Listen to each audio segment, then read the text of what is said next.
นะโมตัสสะภะคะวะโตอะระหะโตสัมมาสัมพุทธัสสะนะโมตัสสะภะคะวะโตอะระหะโตสัมมาสัมพุทธัสสะนะโมตัสสะภะคะวะโตอะระหะโตสัมมาสัมพุทธัสสะ Hello everyone, welcome you all to the Mahavana Dhamma.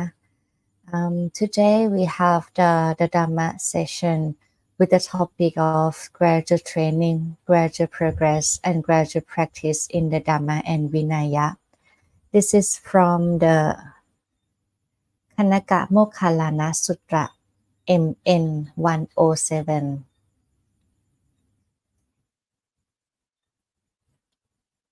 And I have attached the links for you so you can, check the original sutra, the translation into English. This is the translation by the Bhikkhu Sujato.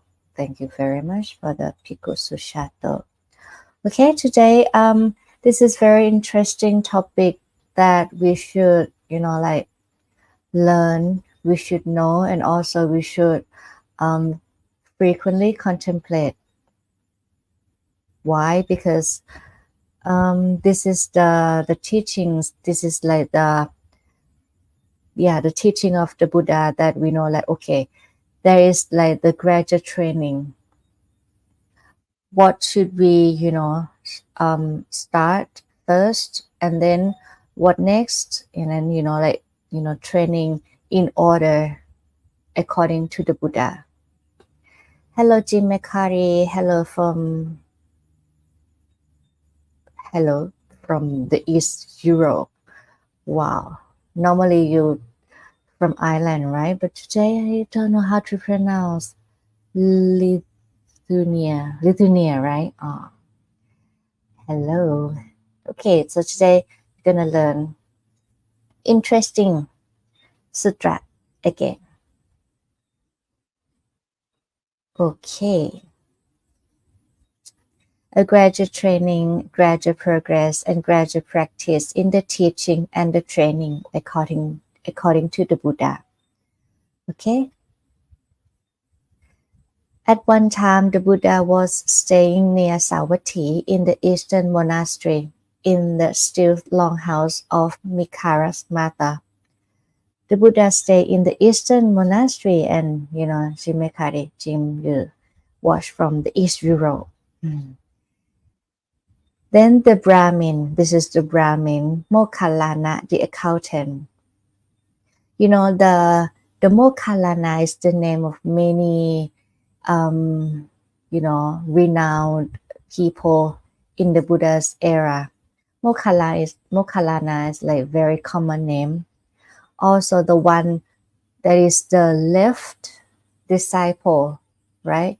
Moggallāna, that is very famous name, because he's the noble disciple, also the left side, right? He is like the supreme in the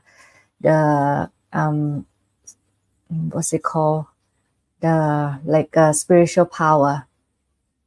But when you heard the Moggallāna is actually the name of his mother. For the Moggallāna is the name of his mother. And that we place the word Maha, that means, he come like first, maybe he ordained first, or maybe he, placed in the higher rank. In this case, Moggallāna, if I'm not mistaken, he ordained like first, for this name, Moggallāna. So the noble disciple of the Buddha, the left hand side, Moggallāna, the word Maha. And another one, you may have heard the word Jula Moggallāna, that is another person. And this is another person. So they use the word Brahmin Moggallāna, the accountant, or Gaṇakamoggallāna. Okay, so this is the name. Not the same person as the noble disciple. This is the Brahmin Moggallāna the accountant, went up to the Buddha and exchanged greeting with him. When the greeting and polite conversation were over, he sat down to one side and said to the Buddha, "Oh, hello, Maria." The Brahmin said, "Mr. Kotama, in this still long house, we can see gradual progress down to the last step of the staircase, right? Like in the house, in Thai, this is gonna have another translation as the palace. So, but here in the English translation, they use the words still long house, and they're gonna have like the staircase, right? And the Brahmin said, in this still long house, we can see the gradual progress down to the last step of the staircase. Among the Brahmins, like among them, because he is the Brahmin as well, we can see gradual progress in recitation. Among archers, we can see gradual progress in archery. Among us accountants, because he is accountant, right, who earn a living by accounting, we can see gradual progress in mathematics. When we get an apprentice, we first make them count. This is how they learn, mathematics in that era. In that era, when they learn, they use the word mukhapatha. Mukhapatha, that means like you have to recite. Like for the teacher said one, the student said one. Teacher, two. You have to like recite, you have to repeat the word. This is how they study, how they learn. They call it's called mukhapatha. Mukha is like oral. Patha is like words, like teaching. Okay, when we get an apprentice, we first make them count 1 1, 2 2, 3 3, 4 4, 5 5, 6 6, 7 7, 8 8, 9 9, 10 10s. We even make them count up to 100. That's how they learn mathematics. Is it possible to similarly describe a gradual training, gradual progress, and gradual practice in this teaching and training? Teaching Dhamma, training Vinaya, So this is a very interesting question to ask, right? Okay, like compared to, to Brahmin, Moggallāna, they have like the training, the progress for them, for the accountants. So they want to know like, okay, in order to, study, in order to, learn about the Buddhism, do you have anything like similarity, like when they study mathematics? And the Buddha said, yes, of course, there is the gradual training, gradual progress, and gradual practice in the teaching and training. What is it? I'm going to summarize, because it's quite long discourse. The Buddha said, number one, the Buddha first guide them like this. Come, mendicant, come, bhikkhu, bhikkhuni, upasaka, upasika, lay people. Be ethical and restrained in the monastic code. Conduct yourself well and seek alms in suitable places. Seeing danger in the slightest fault, keep the rules you've undertaken. So the first one, sila, precepts, moral conduct, ethics, moral code, whatever the word that you use, the Buddha said, be ethical and restrained. Train yourself, and protect yourself. Why? By following the monastic code. Because like the Buddha has said, like, okay, if you keep this, if you follow this, that means you're going to be safe. So train yourself like this, conduct yourself well. And also seek alms in suitable places. Some places that is maybe like too dangerous, like for the some people that have the wrong view, something like that they might hurt you, then you shouldn't go that place in the first place. You shouldn't go that place. And also when you keep the precept, keep the monastic code, you have to see danger in the slightest fault. What does it mean? Like some people say like, okay, like for the monastic people, we have for the precept, we have 43 precepts that we have discussed earlier in the previous Dhamma session. 43 precepts as like the common rule for the monastic people. And also, and for the bhikkhu, they have the Patimokkha Vinaya, the one that we have to observe, like specific for the bhikkhu, 227 rules. For bhikkhuni, 311 rules. That is Patimokkha Vinaya, right? But some of them, they're gonna have like the lower punishment, and some of us might think like, oh, they're just like the low punishment, not so we shouldn't like concern about it. We can break that rule. But the Buddha say, seeing danger in the slightest fault. One of the renowned bhikkhu in Thailand, he said, his name is หลวงปู่ฤาษีลิงดำ. He said, when you make the slight mistake, you think of them like, oh, they're just like the lower punishment. But if you do it over and over and over, it's gonna pile up. It's gonna be like the big mistake. So do not be reckless like that. You should follow the Buddha's words, seeing danger in the slightest fault, because it might, lead you to the danger, or, to the, like the bigger punishment. Maybe for the bhikkhu, bhikkhuni, the parashika mean, this is the end of you in this holy life. This is like the most severe punishment.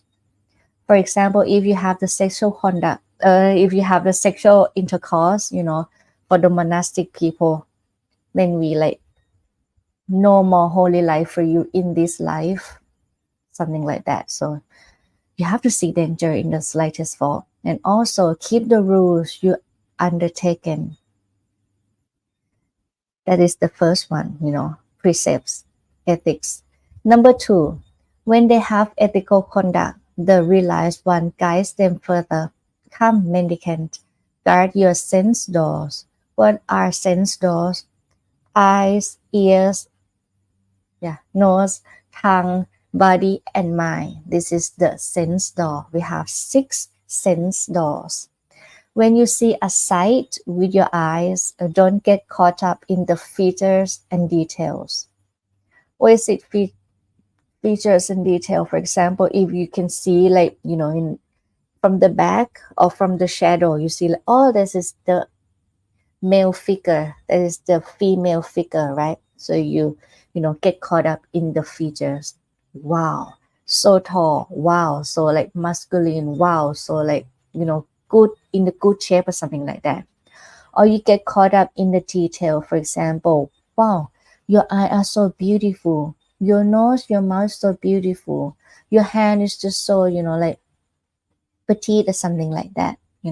That means, get caught up in the features and the detail. Not only for the human body, but with the flower, the whole feature, the whole image. And with the detail, for example, like the scent, the color, things like that. If the faculty of sight were left unrestrained, were left unguarded, bad unskillful qualities of covetousness and displeasure would become overwhelming. When you see things and you are mindless, you might wander somewhere else. You not be mindful, and you don't use the wisdom of the Buddha. You don't contemplate the wisdom wisdom of the Buddha. So when you see with your eyes, you will think, with the mental formation, like, dislike, love, hate, want or don't want, greed or hatred. Gonna be, bad, unskillful qualities of covetousness and displeasure would become overwhelming. And then you're gonna have, many more mental formation. Oh wow, I want that flower. Wow, so beautiful. How much is it? Oh, maybe it's too expensive. How can I get the money? Blah blah blah. Oh, I want to, place them in the vase in the living room. Many mental formation, which is like sometimes it's not necessary, sometimes it's not useful, and like many more thinking and cause of suffering, which is like the greed. I want, I need, something like that. For this reason, practice restraint, protect the faculty of sight, and achieve restraint over it. Also, then the Buddha, talk first from the sight, right? And then when you hear a sound with your ears, when you smell a scent with your nose, when you taste a flavor with your tongue, when you feel a touch with your body, when you know an idea with your mind, don't get caught up in the features and details. If the faculty of mind were left unrestrained, faculty of eye, ear, nose, tongue, body, and mind were left unrestrained, bad, unskillful qualities of covetousness and displeasure would become overwhelming. For this reason, practice restraint, protect the faculty of mind, and achieve its restraint. If you remember that we have the last Dhamma talk, that the fool for ignorance, right, is the, and when we learn through full of ignorance is the five hindrances, and then, like many things. And one of them is that you reckless, don't protect the sense door as well. In Thai, we use the word samrum insi. You don't protect your sense door. And if you don't protect the sense door, when you see something, automatically feeling, right? Phassa pachaya vedana, because of the contact, the feeling arise. When the feeling arise, pleasure, displeasure, or equanimity arise, and at the same time, the memory and also the mental formation, thinking arise at the same time. Oh, you remember this. Oh, this is the rose, the flower. And you automatically, feeling like or don't like, and then the thinking, want or maybe don't want or something like that. So if you don't protect your eye and then like want to see many things, then many memory, many thinking, many feelings. So this is why when we practice, meditation, we need to close our eyes. So it's just like to, not to guard when we meditate, not to guard, but when we just like control the sense door, not here. Okay. And then try, like focus on the mind, something like that. Or when we have to go to arms round, we have to, see, we cannot walk like this, see around, we cannot do this. It's dangerous for us as monastic, because when we see the people in the village with it, when we might think like, wow, this is like maybe the new fashion. Wow, this is like, and many thinking, many memory. So we just try to, look down and try to limit our memory, thinking, and feeling. So it's the way for us to, it's easier for us to practice. And if we haven't, practiced enough, then when we mindless, we're gonna, many thinking, many memory, and it's not that beneficial. So yeah, I was thinking about this, like when you are lay people, it's harder for you to practice, right? Because you see many things, you experience many things, you see, you hear, you taste many things. So the precept is something that to protect you at the first place, from the first place, right? And next, guard our sense door.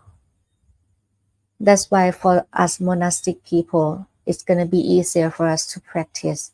We stay in one place, in the monastery. And now, even though we don't go anywhere, right? We have mobile phones, we have internet, but we have to keep, like,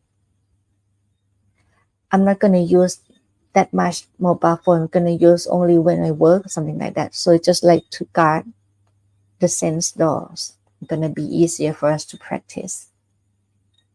And if you go to, into the woods and practice in the cave or something like that, it's even, easier for the, shut down the contact. But at that time, that, oh, wow, many things going on in here. Okay.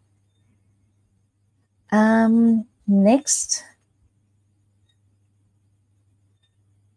Number 3, the third one. When they guard their sense doors, the realized one guides them further. Come, mendicant. Eat in moderation. Reflect rationally on the food that you eat. Not for fun, indulgence, adornment, or decoration, but only to sustain this body, to avoid harm, and to support spiritual practice.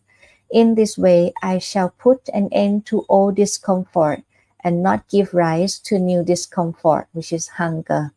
And I will live blamelessly and at ease. So before we eat, every time we have to chant, we have to recite this. Gonna eat not for fun.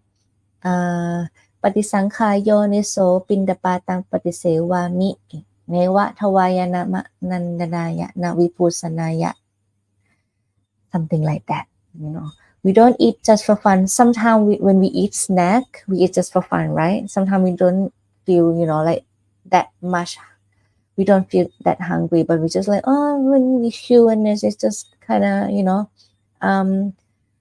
it's something like, satisfying or something like that. So we don't eat not for fun, not for adornment, like we like collagen or something like that for beautification.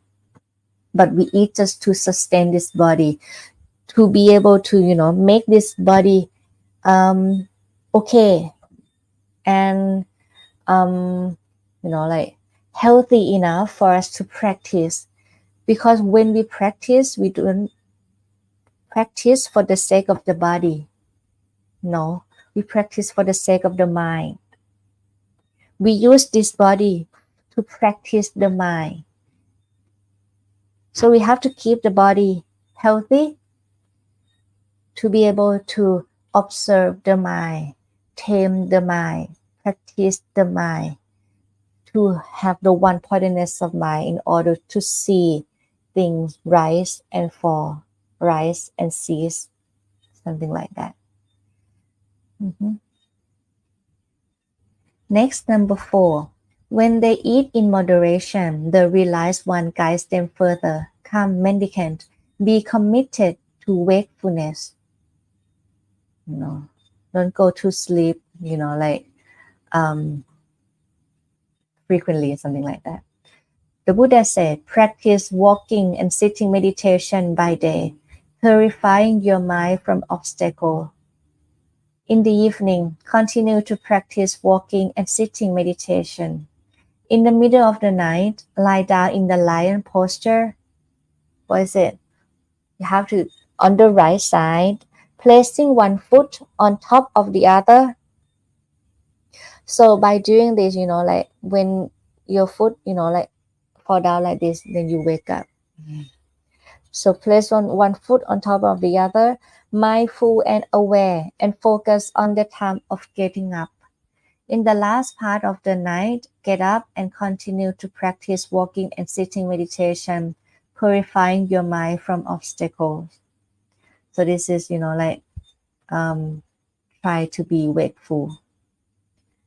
Number 5, when they are committed to wakefulness, the realized one guides them further. Come mendicant, have mindfulness and situational awareness. Pali word they use sati and sampachanya. Act with situational awareness. You be aware with things around you. When you're gonna move, this is about the movement. When you're going out, can come back. When looking ahead and aside, when bending and extending the limbs, when bearing the outer robe, bow and robes, when eating, drinking, chewing, tasting, when urinating, defecating, when walking, standing, sitting, sleeping, walking, speaking, and keeping silent. You have to be mindfulness, have to be mindful and act with situational awareness.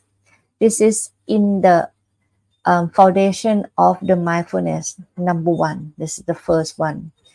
You be mindful in the body. And one tiny category in this is the section of movement, sampachanya. You have to be mindful. So this is how you use the mindfulness technique in your daily life. Act with situational awareness. When you walk, you know that you're walking. Don't do like when I walk and then I use the mobile phone, and when I walk, you don't know left or right? You don't know that I'm gonna step over the rock or not. I'm not gonna, pay attention whether there are any animals on my way or not. That is not be mindful in the daily life. But you can adapt this into your daily life and you practice mindfulness. When you have free time, practice like sitting or walking meditation. But when you work, you can practice mindfulness as well. When you type, I'm typing. When you on the phone with the client, you know that I'm speaking, mindfulness with my being mindful when I'm speaking with my client, how to use the word, how to, talk to them, how to negotiate, something like that. When you eat, mindful eating. Oh, this is good for your health. This is not good. This is just eat just for the sake of my body, just to sustain my body, or is it, I eat because I want to eat it. I know that it's toxic to my body, but I want to eat it, so just eat it. It's not like that. Or when waiting in line for your food order, you can, like, okay, I'm standing. I know I'm standing. I walk left, right. I know. I bend. I extend the limbs. I know. I drinking. I chewing. I know. Something like that. Next, number 6, when they have mindfulness and situational awareness, the Buddha guides them further. Come, mendicant, frequent a secluded lodging, a wilderness, a root of a tree, a hill, a ravine, a mountain cave, a shallow ground, a forest, the open air, a heap of straw, and they do so. So this is like for the monastic, we can go, to the secluded place, secluded lodging. But for bhikkhuni, we cannot go alone into the wilderness. Even for the group of us, we cannot go into the wilderness. It's in the Vinaya, because the Buddha said it's dangerous. But nowadays people can say that, okay, it's not that dangerous, so we can go or something like that. But normally, bhikkhuni, we cannot do that, So yeah, that is why here in the Mahavana monastery, we try to, plant more trees in order to, to grow our forest. And yeah, and for us as a bhikkhunis, then we can try to find a secluded place, maybe in the kuti. Kuti means like the small hut for us, secluded from someone else with just one person in one room, in one place. We try not to, chit chat or something like that. We try to find a place like that because we cannot go to the forest, we cannot go to the mountain cave. So yeah, we can stay in the hut or something like that instead. After that, after the meal, when you return from alms round, sit down, cross leg, set their body straight, and establish mindfulness in their presence. This I want to mention, like for some people, some lay people ask me, like, for me, like, I'm old or something like that, I cannot sit cross leg. Is it possible? Is it okay for me to sit on the chair and then meditate? Of course, you can sit, whatever posture that you find it comfortable for you to do. You can sit on the chair, you can sit on the floor, you can sit on the, anything that, keep the body, comfortable.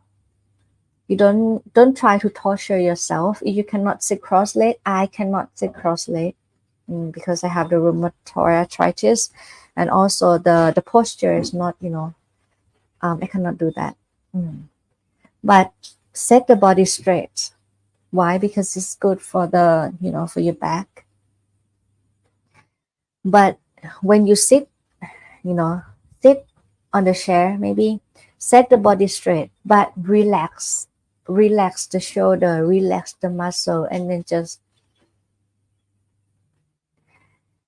establish mindfulness.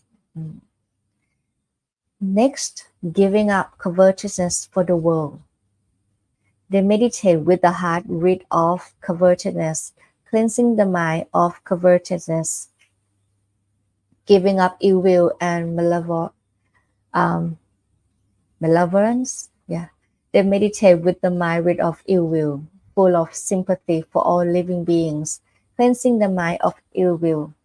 Giving up dullness and drowsiness, they meditate with the mind rid of dullness and drowsiness, perceiving light, mindful and aware, cleansing the mind of dullness and drowsiness.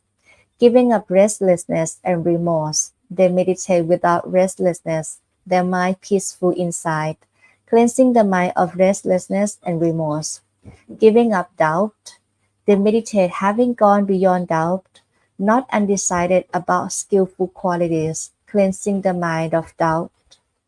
So this, you might seem familiar with this, right?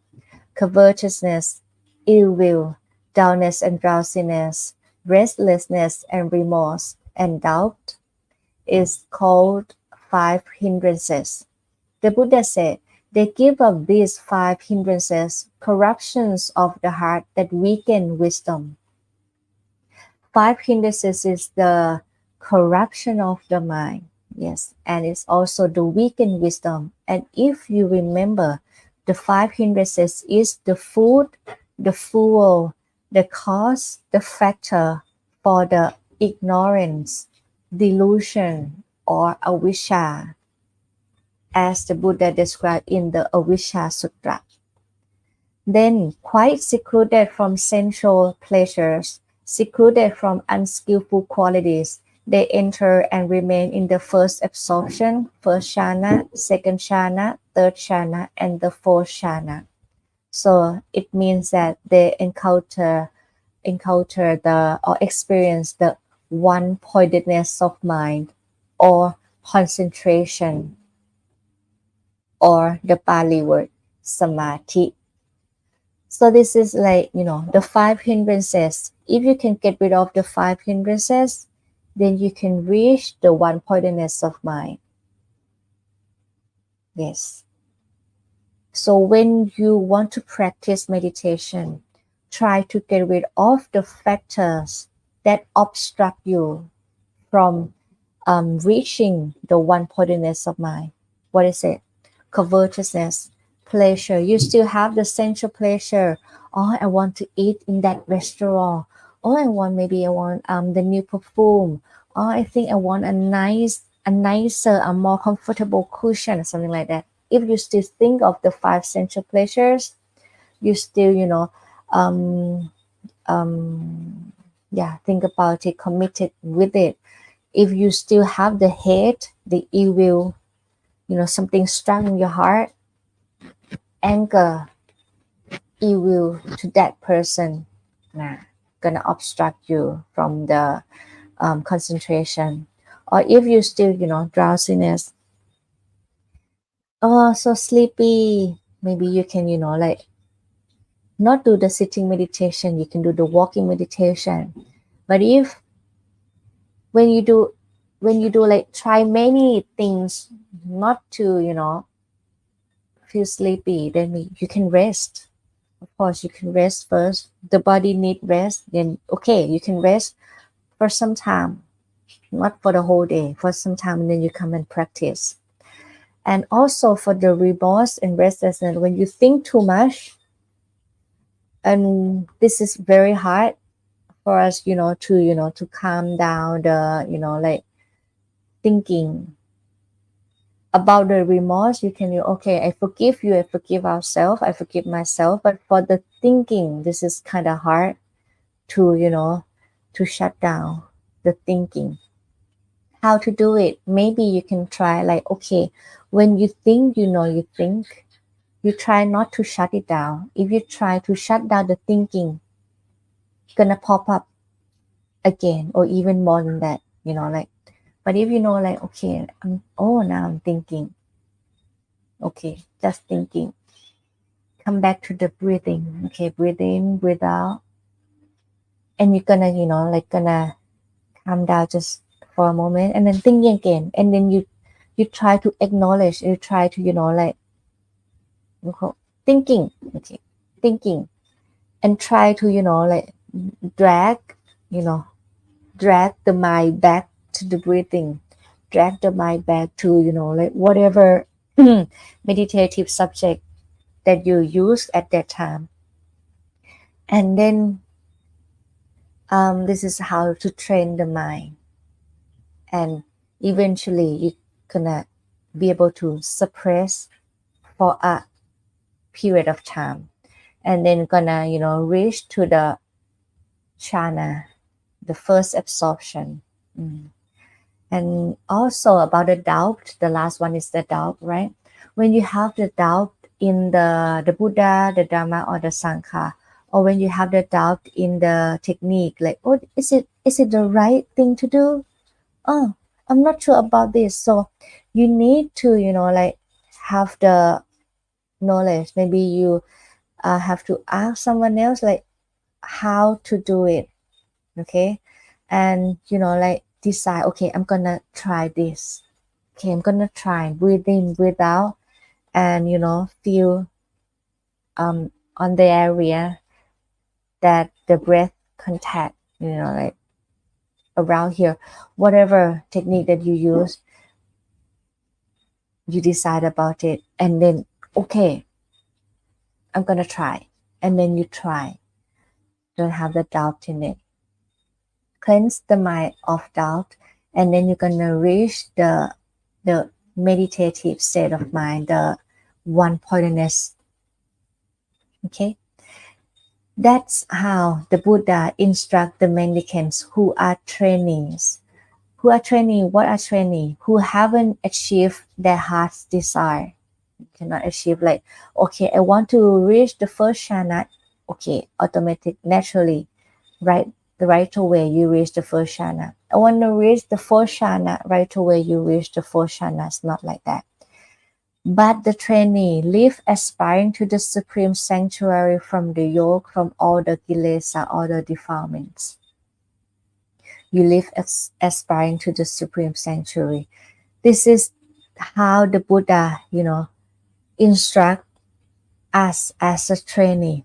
This is the gradual training, the gradual progress, the gradual practice for the trainees. This is how you should practice.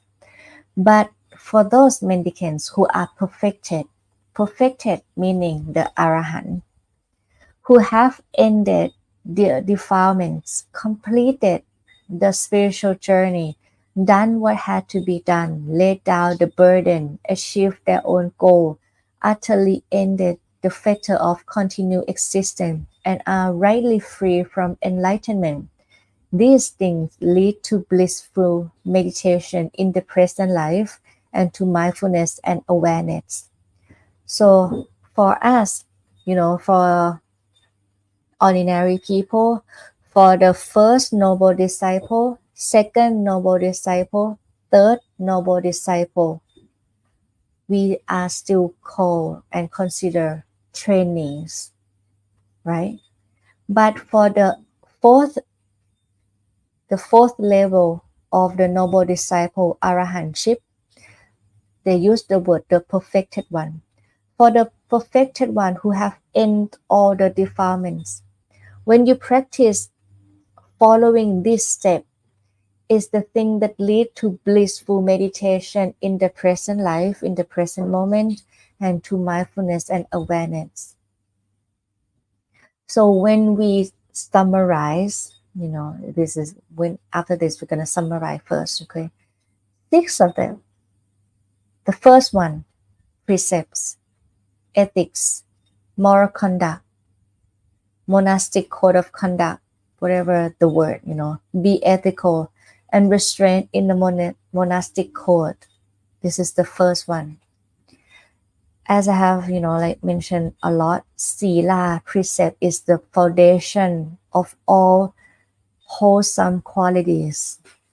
This is the first one. Number 2, guard your sense doors, eyes, ears, nose, tongue, body, and mind. Third, eat in moderation. If you eat too much, sleepy, right? If you eat too little, not enough, cannot practice because so hungry. So eat in moderation. You have to know your limit. Number 4, be committed to wakefulness. If you eat in moderation, gonna be easier for you to commit to wakefulness. 5, have mindfulness and situational awareness, sati sampachanya.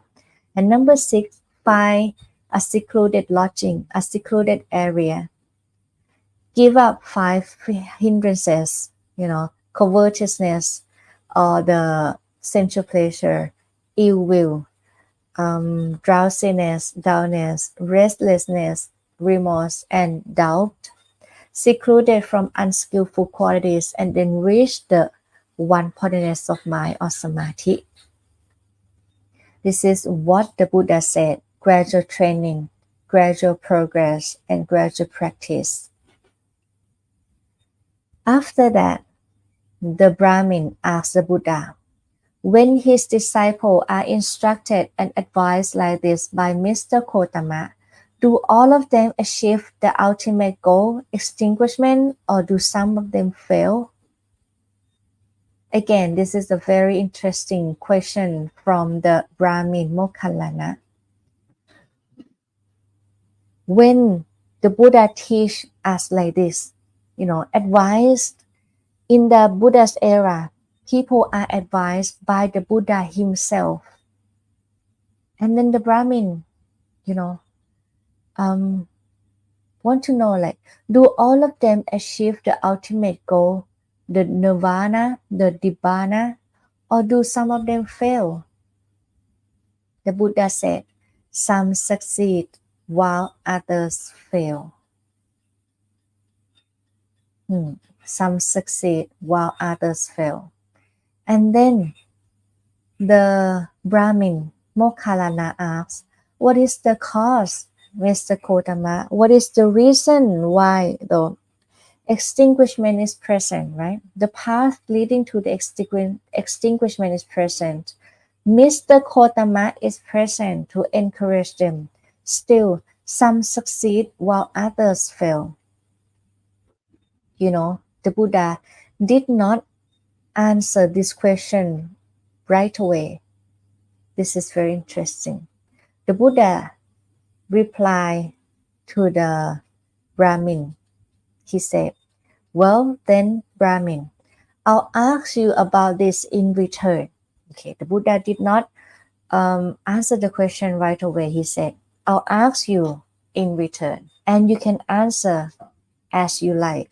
Whatever you like, you can answer that. What do you think, Brahmin? Are you skilled in the road to Rasha, Rajagaha?" I don't know the word in. Do you know?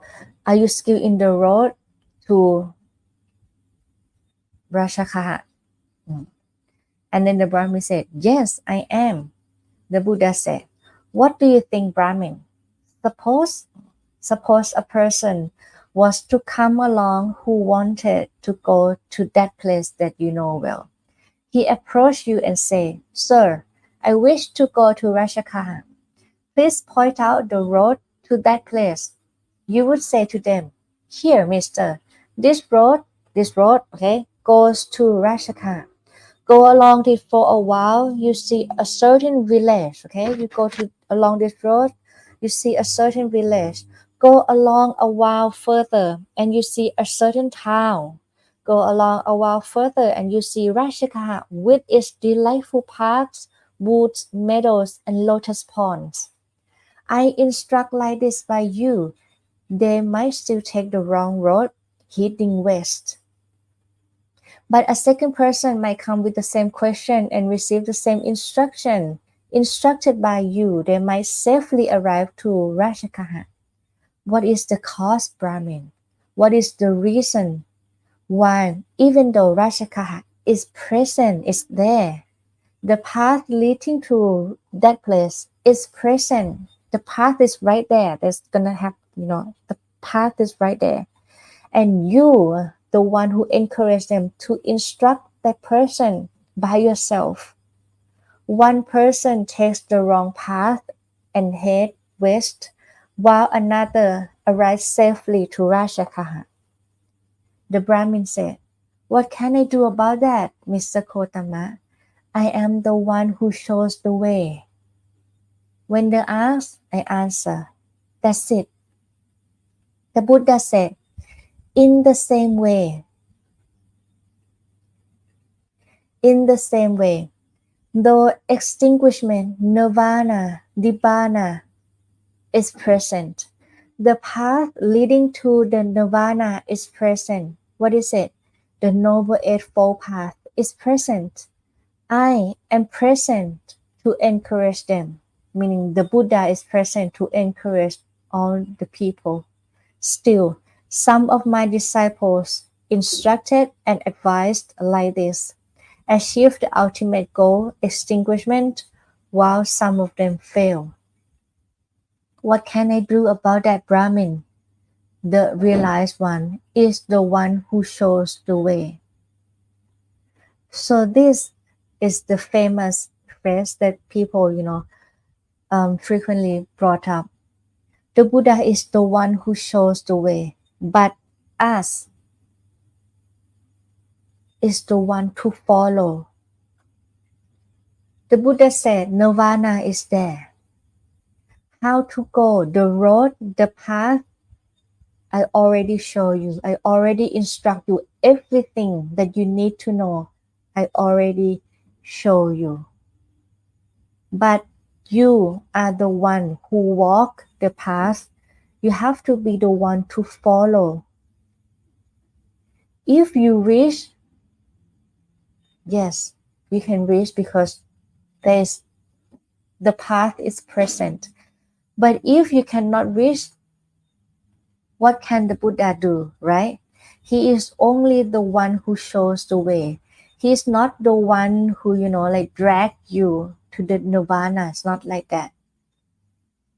He's the one who reached there and show us the path show us the way, but it's up to us that we're gonna walk, that we're gonna follow that or not, we're gonna practice or not. And then after that, this is another famous saying: of all kinds of fragrant food, of fragrant root, spikenard is said to be the best. Of all kinds of fragrant hardwood, red sandalwood is said to be the best. Of all kinds of fragrant flower, jasmine is said to be the best. In the same way, the Brahmin Moggallāna said, Mr. Gotama's advice is based off contemporary teachings.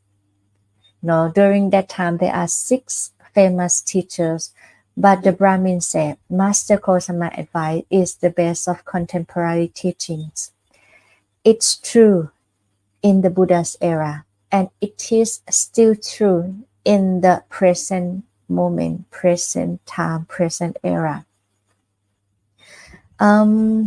Maybe 2 or 3 days ago, I went to, pay respect to the monks, because during this time is the Buddhist Lent day, this period, right? For the monastic, we have to go and pay respect to the revere, the monk who ordained first, something like that. And we have to and we go there and then we ask for the advice from the most senior monks and also the renowned monks in, this province, Lampang and Phra province, around this, 2 or 3 provinces. And he said Buddha's teaching is contemporary, is actually modern. People always see us like the monastic people, it's just someone from the old age. You cannot catch up to the new technology.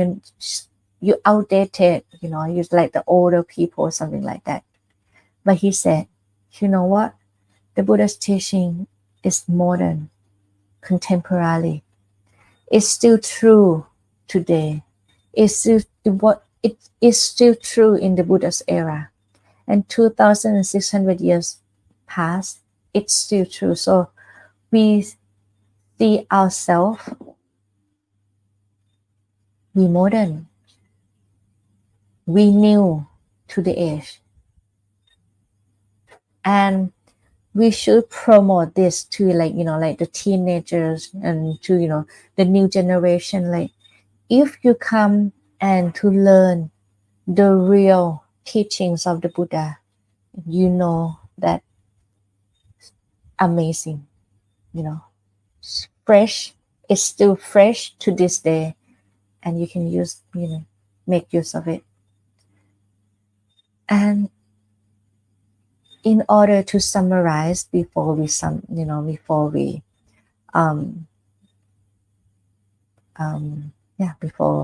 part, we're gonna summarize again.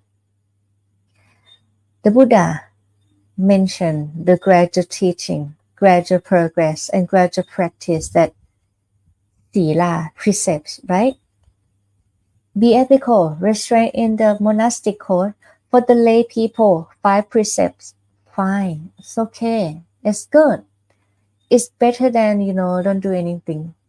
5 precepts. Keep the 5 precepts is the way to protect yourself, right? And maybe if you want to try to keep the 8 precept, you can try, on the weekend for you to work as a lay people, right? Sometimes it's not suitable for you to, don't eat after midday or something like that. So you can try when you, on Saturday, 1 day per week, then keep the 8 precept. Do not wear makeup, do not wear perfume, sleep on the mattress, something like that. Just 1 day. Try to, keep more precept. But Don't torture yourself. You know yourself best. You just 5 precept. Okay, fine, good. 8 precept. 8 precept. And if you would like to try the monastic life, you can ordain as the novice first 10 precepts, and after that bhikkhu and bhikkhuni. Next, guard your sense door. Even the lay people, you can train to guard the sense door. See what is necessary to see. You have moderation in the use of internet, use of the mobile phone, for example. Next, eat in moderation. Don't eat too much, otherwise you're gonna be too sleepy. Don't eat too little because you're gonna hungry all the time. Be committed to wakefulness. Have mindfulness and situational awareness. Try to find a place, seclude yourself from others, seclude yourself, maybe just one period of time that, okay, kids, you can stay, downstairs for maybe 30 minutes, okay? Okay, I'm gonna give myself 30 minutes and then just try to meditate and just try to want to do the chanting or something like that. And try to give up 5 hindrances and learn, what is skillful, what is unskillful. Abandon unskillful, cultivate skillful qualities, and then try to meditate until you reach the samadhi or concentration, and then from that have the wisdom, see things rise and cease. So it's actually, if you follow this is like precepts, concentration and wisdom, right? Sila, samadhi, panya. Sila, samadhi, panya is actually the Noble Eightfold Path. So everything, connected, right? So yeah, this is from the sutra called Gaṇakamoggallāna Sutta, MN 107. I hope you learned something beneficial. If you have any question, Jim, Maria, or anyone that you're watching now, do you have any question? And Putan says Sawadee ka. Like for the Buddha's teaching, there are many teachings that we can, follow, and then we can learn, and then we can practice, right?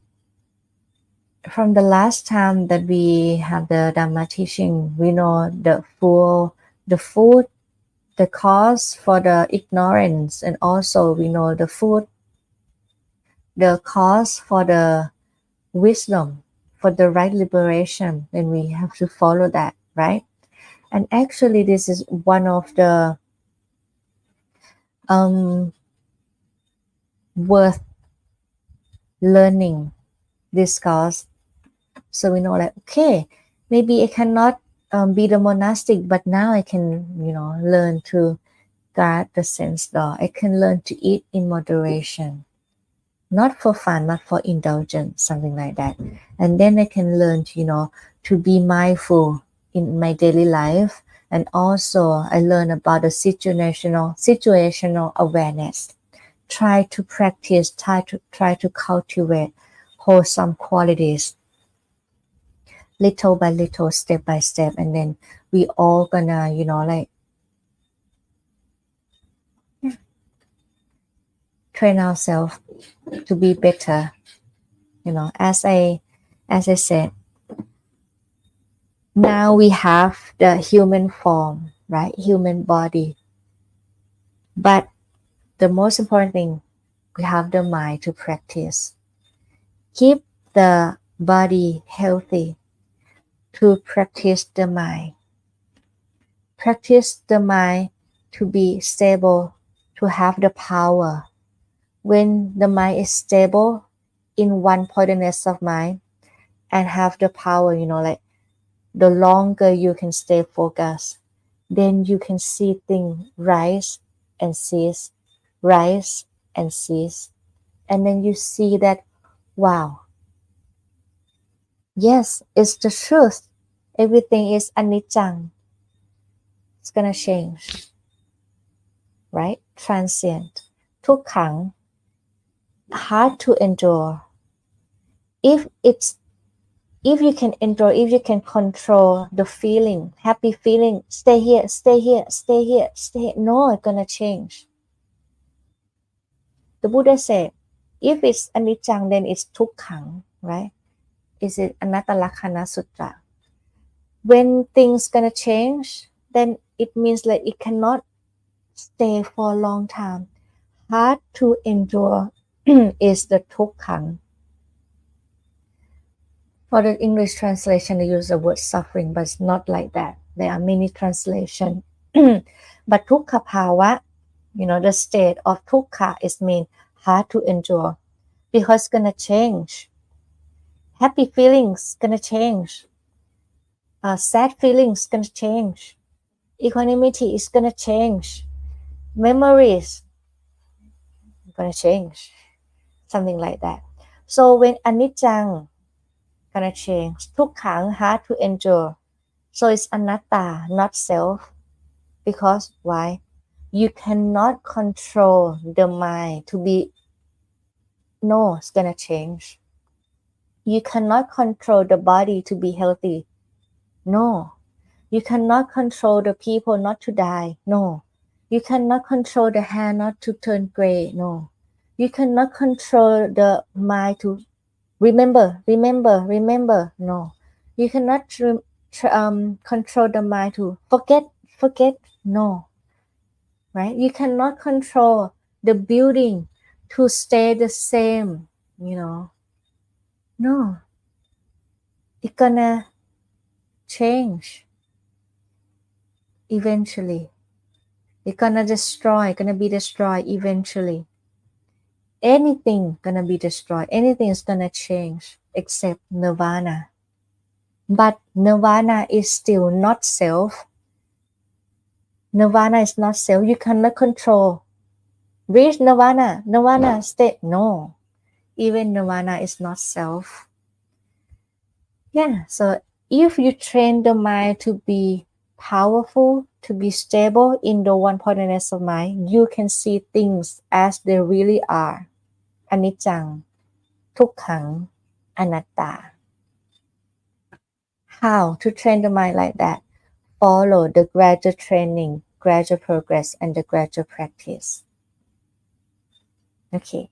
I hope you learned something useful today and something that you find interesting and something that you can, make use in your daily life. And okay, see you again for the Mahavana Dhamma YouTube. See you again in 15 days.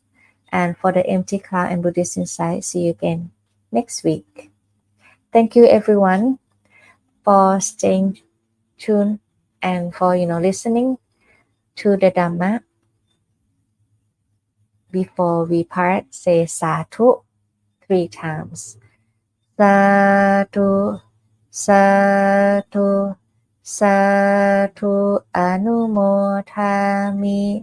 May you all be well and safe, be healthy, and may you all follow the right path to the right path leading to the right liberation, right awakening, extinguishment of all defilements, nirvana eventually. Nibbana Paccaya Hotu. Sadhu. Have a good day, everyone.